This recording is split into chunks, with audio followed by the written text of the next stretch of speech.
Hey everybody, welcome to another week of Diabetes Connections. I'm your host, Stacey Sims. This episode already sounds very different. To be honest with you, I have so much going on right now. I almost skipped putting out an episode this week. But then I heard this interview and I decided to change it up a little bit. So no regular intro, no music, no sponsors this week because I'm playing somebody else's interview, which I don't think I have ever done in the 7+ years of this show. But Kamil Armacki is a friend, and he does a terrific job when he talks to CEOs and tech companies. And you can see and hear his stuff. I'm going to link to it in the show notes and in the Diabetes Connections Facebook group. He is mostly on YouTube, and he shares on Twitter. You may know him as Nerdabetic. I had a chance to meet him back in 2018 at a conference out in California. Kamil is from the UK. I haven't seen him since, but I've certainly followed what he's been up to. And as I said, he really does a great job with these interviews.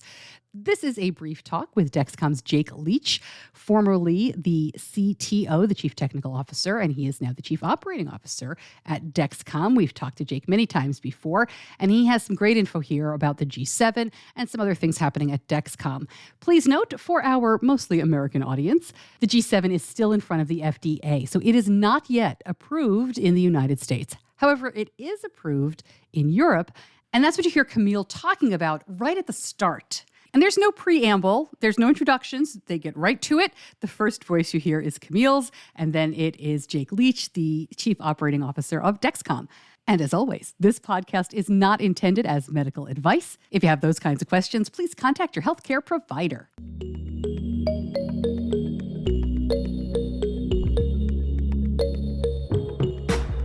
G7, do you mind giving us an open-ended, where are we with G7? It's been approved quite a long time ago. Where are we with the launch? Yeah, so we absolutely, we got approved.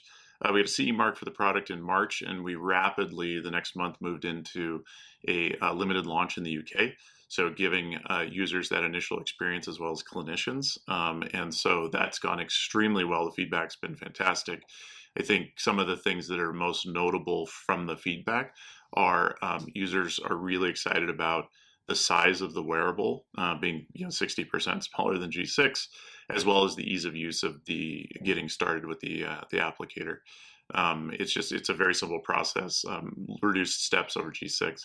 And so I think that's some of the feedback. The other feedback that we've gotten is the 30-minute warm-up is really impactful. And I think it sounds great, but when you actually experience, if you've had any experience before with a 2-hour warm-up with the previous generations, with G7, that 30-minute warm-up is just, by the time you actually get the sensor paired, there's less than 27 minutes or something. It has a nice countdown to glucose readings. And so that's been a real delighter. It's shorter than an afternoon tea. Which is huge, I like that. Which is huge for British viewers, yeah. Yeah, shorter than an afternoon tea. I love it. And so that's been great. And then also the mobile application being completely redesigned, both the user interface, but even under the hood, the code, the software, the cloud infrastructure, all of that has been advanced for G7 to be able to support broad global markets. We really designed G7 and Dexcom One specifically to be able to be rolled out across the globe in rapid fashion, much faster than what we did with G6. Right. So where can we get it? So G7? Yes. Yeah, so we are planning so today it's available in Germany, Austria, and in a limited launch fashion in the UK, but we are planning a major launch in the coming days in multiple countries. And we have a save the date coming up in October 4th. So something important. It's our next big announcement. So people should look forward to that. Stay tuned for that. Unsurprisingly, my audience knows very well about the G6 and G7. So actually, I wanted to talk about Dexcom One. And so for the first time, really, Dexcom now has a portfolio of products. So you're definitely right that we're basically differentiating products based on the different users and their needs. The actual wearable, can you talk about the similarities or differences with G6 and kind of how is it the same or different? Sure, yeah. So the hardware platform is very similar, Right. and so the applicator looks the same, and the transmitter has got the Dexcom One brand on it. But some of the differences are you can't pair a Dexcom One transmitter to an automated insulin delivery system, so it doesn't have the compatibility there. That's really where G6 and G7 come in. So that from a wearable perspective, that's the main difference. The accuracy and reliability of Dexcom One is identical to G6. And so where the difference really lies in the software and the features. Dexcom One also has the clarity statistics built into that mobile app, so it's just an easy swipe to be able to see the estimated A1C or time and range, and that can be selected how many days of data you want to analyze. So it's great you have your in-the-moment, real-time data for making decisions about therapy, and then you have the clarity statistics to help you know how you're doing compared to, say, the previous month or so. So if I'm reading between the lines, would you say one is tailored probably to pen, multiple daily injection, insulin-dependent people with diabetes, whereas the G line might be for AID users? That's one way to characterize it. I'd say the G series, G6, G7, definitely, if you're a pump user, though, that's the product you want to be on because that's where the integration is. Right. But I think if you have something, say, hypo unawareness, and you're on a pen, G7 is still probably the right product for you because it has the urgent low soon alert and things. I think the way I'd characterize Dexcom One is it's a lot of it's based on its availability, right? And so users who don't need some of the extra features of G7, there's now this very approachable Dexcom One product that has been recently made available to a very broad population of people, particularly in the UK. Very excited about the opportunity to get our technology in those people's hands. Two more questions. Yeah.